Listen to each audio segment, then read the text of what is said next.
আজ পশ্চিমা দর্শন, গণতন্ত্র, সমাজতন্ত্র, পুঁজিবাদ, পশ্চিমা আইন কানুনের আলোকে মানুষ তার জীবন চালাচ্ছে। অথচ আল্লাহর কিতাব আমাদের সামনে রয়েছে, যা সত্যিকার অর্থে হেদায়েত, রহমত ও মানব জাতির শ্রেষ্ঠ সংবিধান। কিন্তু হায় আফসোস, আমরা এই কোরআনকে ঘরে বন্দি করে রেখেছি। আমরা এই কোরআনকে তাকের উপর রেখে দিয়েছি। মাঝে মধ্যে বরকতের জন্য না বুঝেই পড়ছি। অথচ আমাদের মূল দায়িত্ব ছিল এই কোরআনের প্রতিটি কথা বুঝা, কোরআনের প্রতিটি বাণী সহজ সরলভাবে সমাজের প্রতিটি মানুষের কাছে পৌঁছে দিয়ে কোরআনের পক্ষে জনমত তৈরি করা, যাতে মানবজাতি নির্দ্বিধায় কোরআনকে তাদের সংবিধান হিসেবে মেনে নেয়। সম্মানিত সুধী, মহাগ্রন্থ আল কোরআনের ধারাবাহিক তাফসিরে আজকে ইনশাল্লাহ আমরা পবিত্র কোরআনের সূরা আল আরাফের 52 নম্বর আয়াত নিয়ে আলোচনা করব। এই আয়াতে মন আল্লাহ রাব্বুল আলামিন বলেন, ওয়ালাকাদ জিনাহুম বিকিতাবিন ফাসসালনাহু আলা ইলমিন হুদাও ওয়া রাহমাতাল লিকাউমিন ইউমিনুন। আমি তাদের কাছে এমন একটি কিতাব নিয়ে এসেছিলাম, যা আমি বিশদ জ্ঞান দ্বারা সমৃদ্ধ করে বর্ণনা করেছি। যারা এর উপর ঈমান আনবে, এই কিতাব হবে তাদের জন্য সুস্পষ্ট হেদায়েত ও রহমত। আলহামদুলিল্লাহ, চমৎকার একটি আয়াত।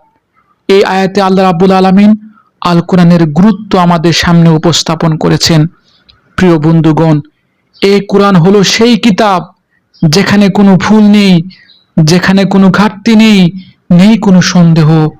মানব রচিত কিতাবগুলো শত চেষ্টার পরেও সত্যকে সম্পূর্ণভাবে উপস্থাপন করতে পারে না। বিজ্ঞান বদলায়, দর্শন ভেঙে পড়ে, মতবাদগুলো সময়ের সাথে মরে যায়, কিন্তু আল কোরআন, যে কিতাব আল্লাহর জ্ঞানের আলোকে নাজিল হয়েছে, সেটি আজও অটল, আজও সত্যের একমাত্র মানদণ্ড।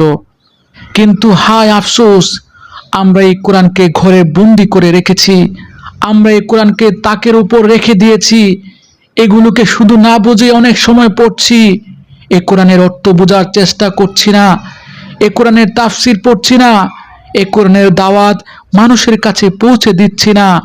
আমরা কোরআন প্রচার করছি না, জনমত গড়ে তুলছি না। ফলে কোরআনের পরিবর্তে অন্য মতবাদ, অন্য দর্শন, অন্য শক্তি, অন্য আইন কানুন সমাজকে নিয়ন্ত্রণ করছে। প্রিয় বন্ধুগণ, স্মরণ রাখুন, যদি আমরা কোরআনের তাবলীগ না করি, কোরআনকে না বুঝি, কোরআনের শিক্ষা সমাজে প্রচার না করি, কোরআনের পক্ষে জনমত তৈরি না করি, তাহলে কখনোই আমরা এই কোরআনকে রাষ্ট্রের সংবিধান হিসেবে প্রতিষ্ঠিত করতে পারবো না।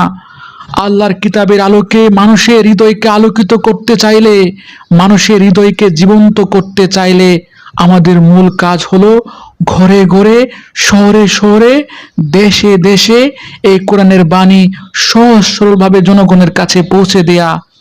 আজ পশ্চিমা দর্শন, গণতন্ত্র, সমাজতন্ত্র, পুঁজিবাদ, পশ্চিমা আইন কানুনের আলোকে মানুষ তাদের জীবন চালাচ্ছে।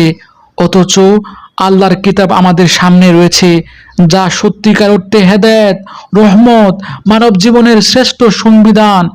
আমরা যদি কোরআনের দাওয়াতকে ত্যাগ করি, তাহলে মানুষ এই বিভ্রান্তির অন্ধকার থেকে কখনোই মুক্তি পাবে না।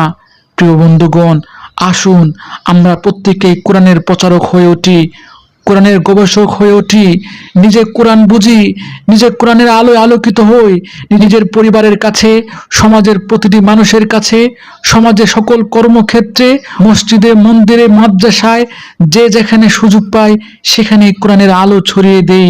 মানুষকে কোরআনের দিকে আহ্বান করি, আল্লাহর কিতাবকে ভালোবাসি, এর বিধান মেনে নেই এবং সমাজে কোরআনের পক্ষে জনমত গড়ে তুলি।